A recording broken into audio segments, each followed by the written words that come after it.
ఏటా లక్షల మంది భూములు, గృహాలు, తనఖాలు, దానాలు, విభజనలు, వారసత్వాలు, ఇతర స్థిరాస్తి లావాదేవీలకు రిజిస్ట్రేషన్ కార్యాలయాలకు వస్తున్నారు.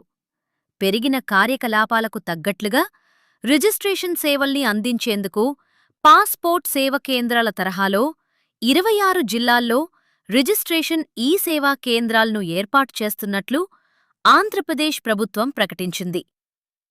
ఇది రిజిస్ట్రేషన్ వ్యవస్థను ప్రైవేటీకరించటం కాదని స్పష్టం చేసింది. రిజిస్ట్రేషన్ సేవలన్నీ ఒకే కేంద్రంలో సమగ్రంగా అందించడమే దీని ముఖ్యోద్దేశమని పేర్కొంది. పబ్లిక్ ప్రైవేట్ పార్ట్నర్షిప్ పీపీపీ విధానమంటే ప్రభుత్వ సేవల్ని ప్రైవేట్ సంస్థలకు అప్పగించడం, రిజిస్ట్రేషన్ అధికారాలను ప్రైవేటీకరించడం కాదు. ప్రభుత్వం తన అధికారాలు, నియంత్రణ, పర్యవేక్షణ బాధ్యతల్ని తన వద్దే ఉంచుకుంటుంది.